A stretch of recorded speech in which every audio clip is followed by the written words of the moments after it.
Hi student, so today we are going to discuss about a new chapter from our science and technology second. आतापर्यंत आपण science सेकंडच्या एकही चॅप्टरला सुरुवात केलेली नाही. आज आपण सायन्स आणि टेक्नॉलॉजीच्या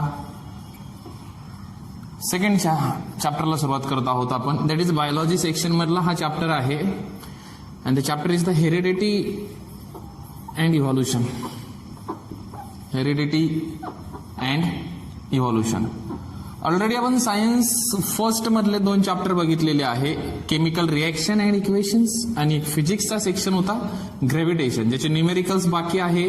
न्यूमेरिकल्सचे कॅल्क्युलेशन तुम्हाला व्हिडिओ लेक्चरमध्ये समजणार नाहीत कसे केलेत काय केले, त्यासाठी आपण ते कॅल्क्युलेशन आणि ते न्यूमेरिकल्स क्लासेस सुरू झाल्यानंतर बघणार आहोतच. पण त्याआधी आता आपल्याला सायन्स सेकंडच्या या सेक्शनला सुरुवात करायची आहे. That is a heredity and evolution. So actually what is mean by heredity, that we have to see now. So before that you should have know some basic concept.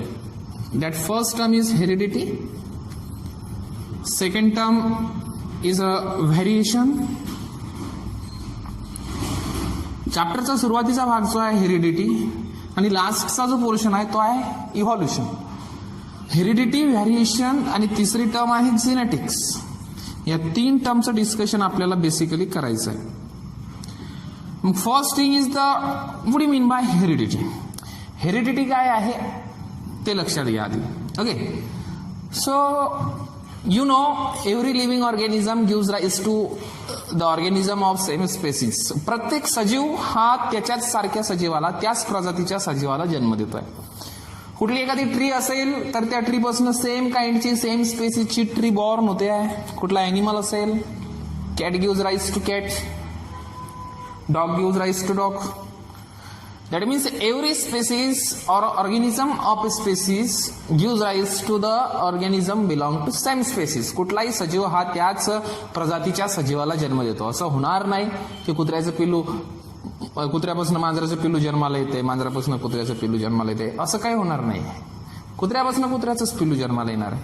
Okay, एखाद्या मांजरापासून मांजराचंच पिल्लू जन्माला येणार आहे. म्हणजे प्रत्येक ऑर्गॅनिझम हा त्याच प्रजातीच्या सजीवाला, त्याच प्रजातीच्या ऑर्गॅनिझमला जन्म देतोय. बट एका पिढीमधून पुढच्या पिढीमध्ये काहीतरी गोष्टी संक्रमित होत असतात. जसं आपल्या आई वडिलांमधल्या काही गुणधर्म आपल्यामध्ये आलेले आहेत. पिढ्यानपिढ्या जे गुणधर्म संक्रमित होत आहेत, that is called genetic characters. हे गुणधर्म म्हणजे कोणते कॅरेक्टर्स? या कॅरेक्टरला आपण जेनेटिक कॅरेक्टर म्हणू शकतो. आणि हे जे ट्रान्समिशन होत आहे पॅरेंट्स कडनं ऑफस्प्रिंग कडे, ध्यानात घ्या, कॅरेक्टर कोणाकडून कोणाकडे जात आहेत? पॅरेंट्स कडून ऑफस्प्रिंग कडे जात आहेत. पॅरेंट्स कडून ऑफस्प्रिंग कडे जात आहेत. ऑफस्प्रिंग्स म्हणजे त्यांची बच्चे company, next generation. Parent is a first generation, त्याची नेक्स्ट जनरेशन म्हणजे ऑफस्प्रिंग्स असणार आहेत. ओके, देअर इंडिव्हिज्युअल्स, त्यांचे पुढची कंपनी, पुढची पिढी, ऑफस्प्रिंग. मग या पिढीतले गुणधर्म पुढच्या पिढीमध्ये संक्रमित झाले आहेत. जसं फॉर एक्झाम्पल आपले आई बाबा. मग आई बाबामध्ये जर तुमच्या पप्पाची हाईट टॉल आहे तर ऑफस्प्रिंगची हाईट कदाचित पुढे टॉल निघू शकते. म्हणजे हाईट कॅरेक्टर संक्रमित झालंय कुणाकडून? पॅरेंटकडून. हेअर स्टाईल, तुमची हेअर कर्ली आहे की हेअर स्ट्रेट आहे, तुमच्या पॅरेंट सारखे असणार आहेत. पॅरेंटकडनं तुमच्या हेअरचा शेप तुमच्यामुळे ट्रान्समिट झाला. स्किन कलर, आई पप्पा दोघंही जर स्मार्ट आहे दिसायला, यू शुड ऑल्सो स्मार्ट, तुम्ही असायलाच पाहिजे स्मार्ट. तुम्ही स्मार्ट आलेत, चला, त्याचा अर्थ तुमच्या आई वडिला, तुमच्या वडिलांमधले ते गुणधर्म तुमच्यामध्ये संक्रमित झाले, ट्रान्समिट झाले. मग एका पिढीमधले काही गुणधर्म, काही जेनेटिक गुणधर्म पुढच्या पिढीमध्ये संक्रमित होण्याची जी प्रक्रिया आहे बाळाओ, that process is called as the heredity. That is called as the heredity. कशाला म्हणणार तुम्ही हेरिडिटी? द ट्रान्समिशन, पास होणे. ट्रान्समिशन होणे म्हणजे पास होणे. काय ट्रान्समिट होत आहे? Transmission of genetic character. Transmission of genetic, हे नंतर लिहू आपण. ट्रान्समिशन ऑफ जेनेटिक कॅरेक्टर्स कोणाकडून कोणाकडे? फ्रॉम पॅरेंट्स टू ऑफस्प्रिंग किंवा from one generation to next generation. एका पिढीतले, जनरेशन म्हणजे पिढी, एका पिढीमधले गुणधर्म जे आहे ते पुढच्या पिढीमध्ये संक्रमित होणे, next generation. Transmission of genetic character from one generation to next generation is called heredity. याला काय म्हणणार बाळा तुम्ही? हेरिडिटी. याला आपण हेरिडिटी म्हणू. हे कळालं तुम्हाला. आता हेरिडिटी म्हणजे काय? एका पिढीमधले गुणधर्म पुढच्या पिढीमध्ये संक्रमित होण्याची जी प्रक्रिया आहे बाळा, त्याला आपण हेरिडिटी म्हणतोय. This is the first term of the chapter, heredity. आता आपण सेकंड टर्म कडे बघू, जी मी तुला जस्ट सांगितली, व्हेरिएशन. कोणती आहे बाळा? व्हेरिएशन. आता पिढ्यानपिढ्या गुणधर्म जे आहेत ते संक्रमित होत आहेत.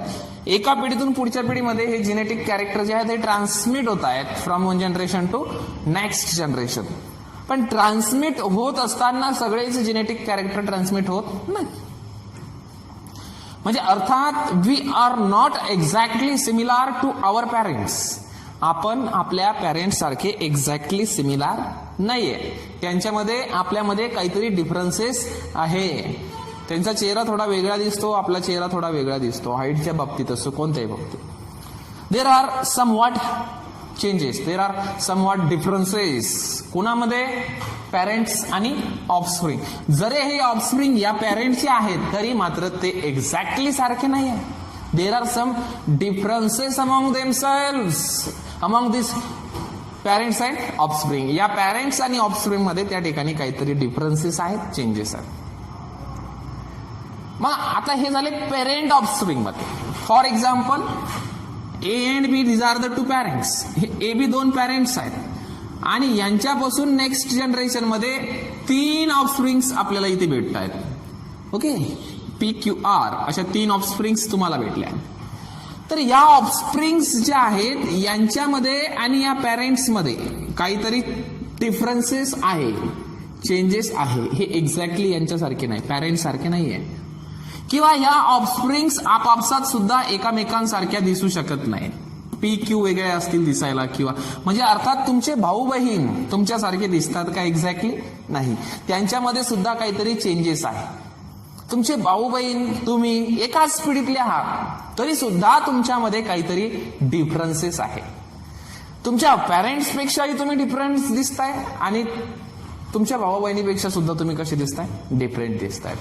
Means there are the differences between hmm, between parents and offspring. Parents and offspring मध्ये डिफरन्सेस आहेतच, पण सोबत सोबत या ऑफस्प्रिंग मध्ये आपापसात सुद्धा काही डिफरन्सेस आहेत, बदल आहेत. And those differences that we observed between parent and offspring or among the offspring, parent offspring मध्ये किंवा ऑफस्प्रिंग मध्ये आपापसात जे काही बदल दिसतात या बदलांना आपण म्हणू शकतो व्हेरिएशन. काय म्हणू शकतो? व्हेरिएशन. आलं लक्षात?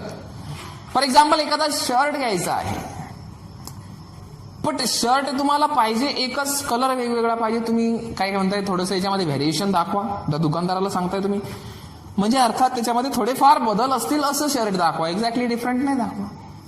That is a variation because there are somewhat differences. Like same thing here also there are some differences between parents and offspring or among the offspring. ध्यानात ठेवा, कोणाकोणामधले डिफरन्स? पॅरेंट्स आणि ऑफस्प्रिंग मधले डिफरन्सेस किंवा offspring मधले जे differences आहे त्याला आपण काय म्हणू शकतो बाळा? Variation. What we called variation? Variations the differences. हे डेफिनेशन तुम्ही नोटबुक मध्ये नोट डाऊन करा. The differences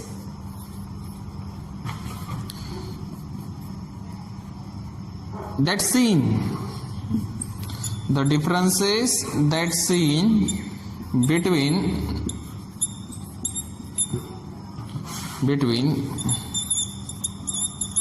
parents and offsprings or among the offsprings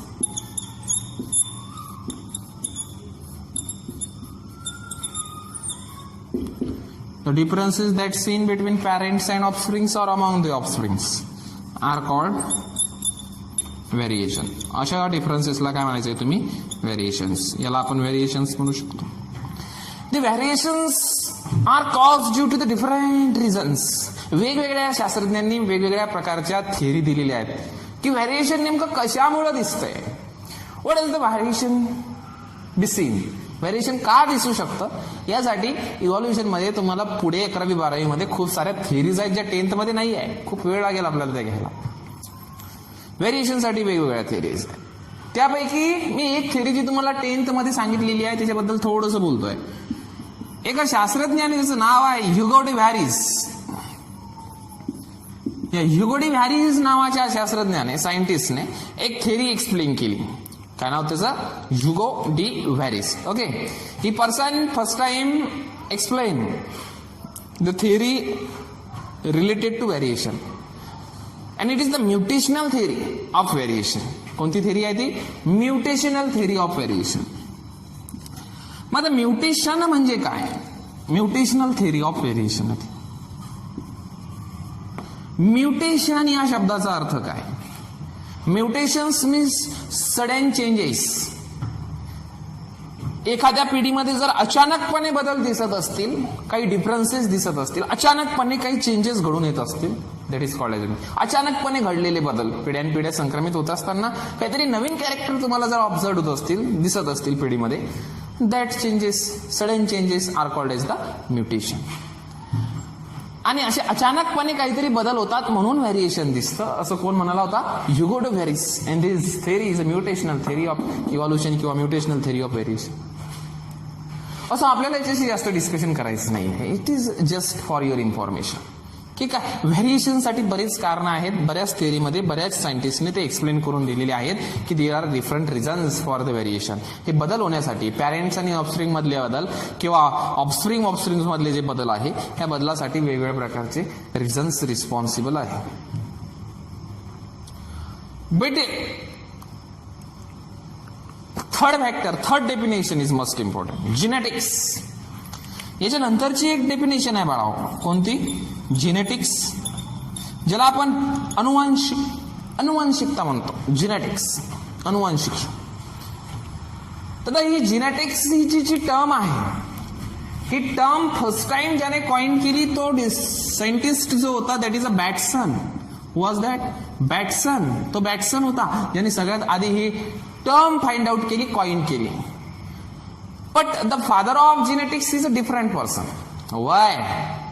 लक्षात या, आता मी काय सांगतोय. जिनेटिक्स म्हणजे काय ते आधी लक्षात घ्या. Genetics is a branch of biology. ही बायोलॉजीची एक शाखा आहे, ब्रांच आहे की ज्याच्यामध्ये हेरिडिटी आणि व्हॅरिएशन या दोन्ही गोष्टीचा स्टडी केला जातो. काय म्हटलं मी? It is a branch of biology. हे genetics is a branch of biology which deals with study of heredity and variation. Heredity आणि व्हॅरिएशनचा स्टडी करणारी जी ब्रांच आहे बायोलॉजीची बेटा हो, त्याला काय म्हणायचं आहे? Genetics. And this term was coined by Bateson. ही जिनेटिक्सची टर्म कोणी कॉइंड केली? बॅटसनने जरी शोधून काढली तरी सुद्धा याचा फादर जो आहे, या ब्रांचचा जो पिता आहे, या शाखेचा जो पिता आहे, अनुवांशिक या शाखेचा पिता, तो कोण आहे? तर त्याचं नाव आहे Gregor Mendel. Gregor John Mendel असं त्या शास्त्रज्ञाचं नाव आहे. This Mendel is a father of genetics. तुम्ही म्हणसाल टर्म तर या बॅटसनने शोधून काढली आणि हा कसा आहे father of genetics? Experimentation related to genetics. जिनेटिक्सचे जे एक्सपेरिमेंट आहेत, प्रयोग आहेत, हे जिनेटिक्सचे एक्सपेरिमेंटल प्रूफ मेंडेल नावाच्या शास्त्रज्ञाने दिली. अँड त्याने दिल्या एक्सपेरिमेंटल प्रूफ म्हणून त्याला म्हटलं जातं father of genetics. Mendel he person called as the father of genetics. या व्यक्तीला आपण जेनेटिक्सचा फादर म्हणू शकतो. आणि जेनेटिक्सची डेफिनेशन काय सांगितली मी? It is a branch of biology which deals with study of heredity and variation. म्हणजे अर्थात जेनेटिक कॅरेक्टर कसे ट्रान्समिट होतात आणि चेंजेस कशा प्रकारचे दिसतात याचा अभ्यास करणारी शाखा म्हणजे बाळाहो जेनेटिक्स असते. डेफिनेशन काय लिहिणार? The branch of biology, the branch of biology which deals with study of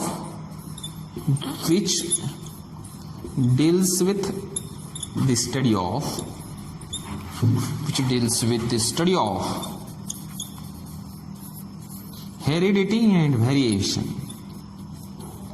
heredity and variation is called genetics. Heredity व्हेरिएशनचा स्टडी करणारी जी ब्रांच आहे बाळा, दॅट वी कॉल्ड जेनेटिक्स. त्याला आपण काय म्हणणार आहोत? जेनेटिक्स म्हणणार. These are the basic term for the introduction of the chapter. या चॅप्टरच्या इंट्रोडक्शन साठीच्या या बेसिक टर्म आहे. एक स्क्रीनशॉट काढून घ्या आणि नोटबुक मध्ये नोट डाऊन करून ठेवा. आता याच्या नंतरच्या सेक्शनला आपण सुरुवात करत आहोत. बघा,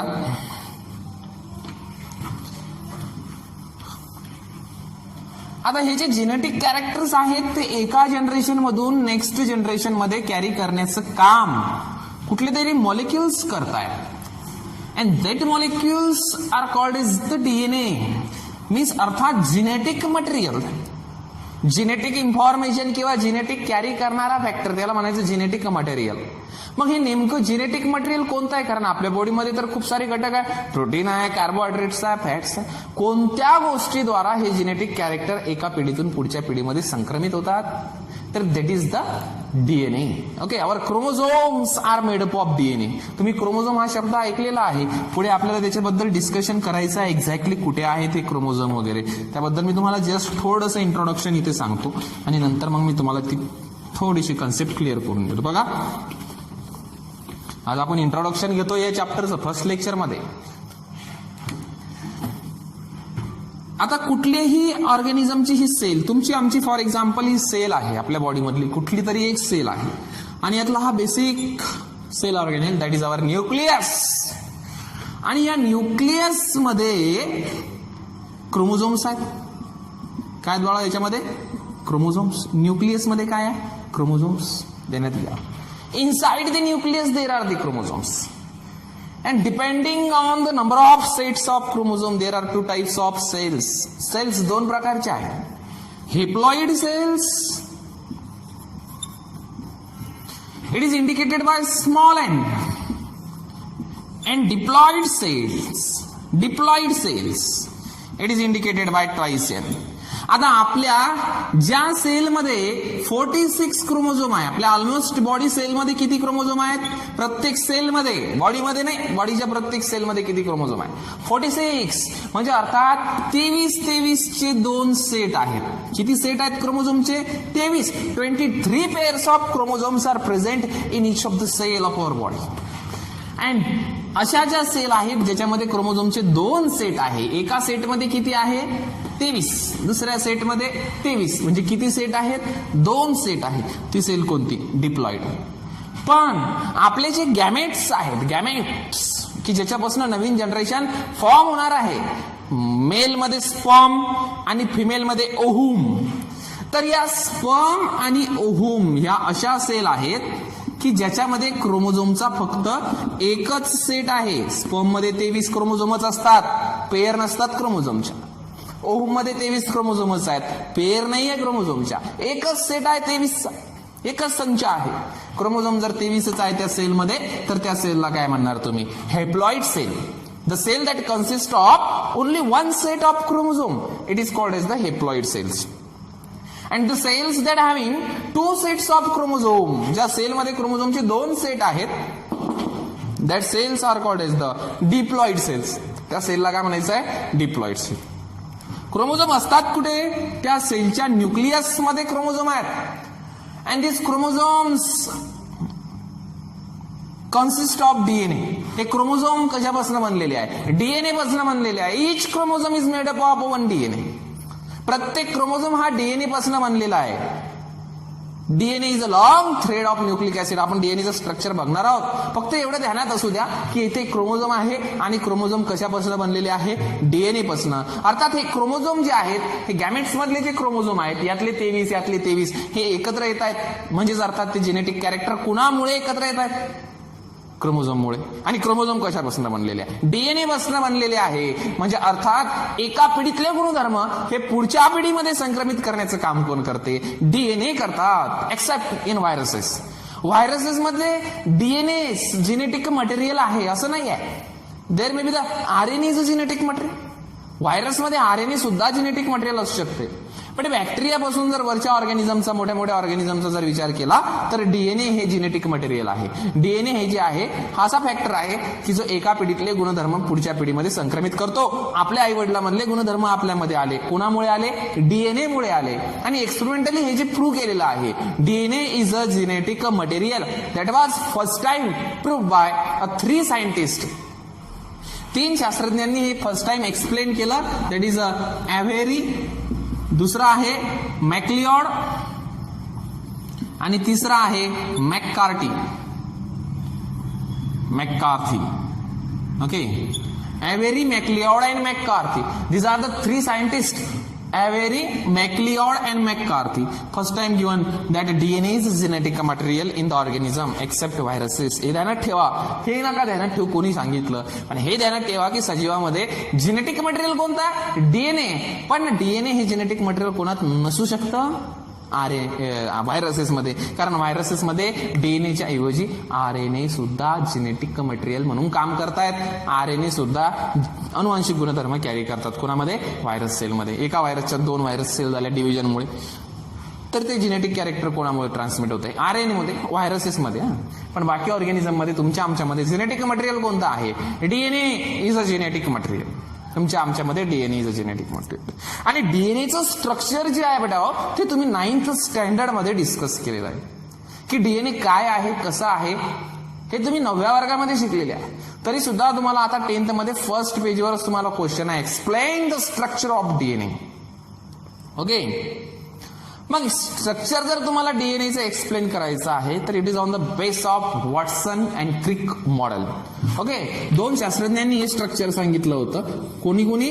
Watson and Crick model of DNA. बघा, क्वेश्चन तुम्हाला एक्झाम मध्ये विचारू शकतात, explain the structure of DNA, किंवा असंही विचारू शकतात, explain the Watson and Crick model of DNA, किंवा explain the double helical structure of DNA. त्यालाच काय म्हटलं मी?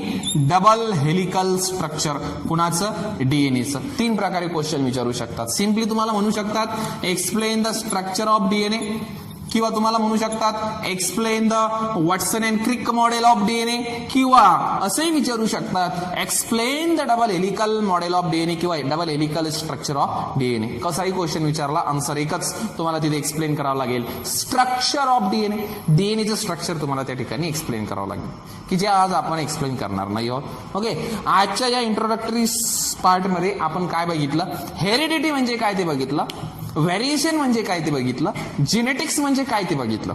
Heredity is a transmission of genetic character from 1 generation to next. Heredity काय आहे? जेनेटिक कॅरेक्टर एका जनरेशन मधून नेक्स्ट जनरेशन मध्ये transmit होणे, त्याला आपण हेरिडिटी म्हणतो. पॅरेंट्स ऑफस्प्रिंग मध्ये किंवा अमॉंग द ऑफस्प्रिंग जे चेंजेस आहेत त्याला आपण व्हेरिएशन म्हणतोय.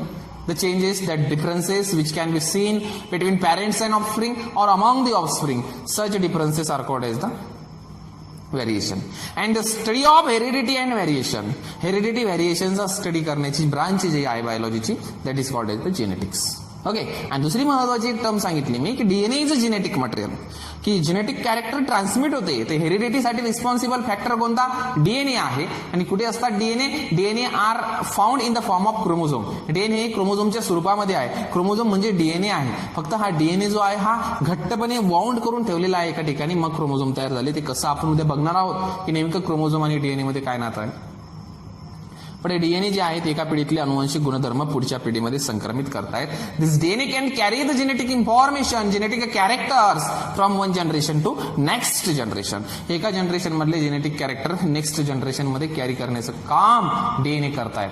हे पहिले कोणी सांगितलं? एव्हेरी, मॅक्लिओड अँड मॅककार्थी नावाच्या 3 शास्त्रज्ञांनी सांगितलं. व्हायरसेसमध्ये मात्र आरएनए सुद्धा जेनेटिक मटेरियल असू शकतात.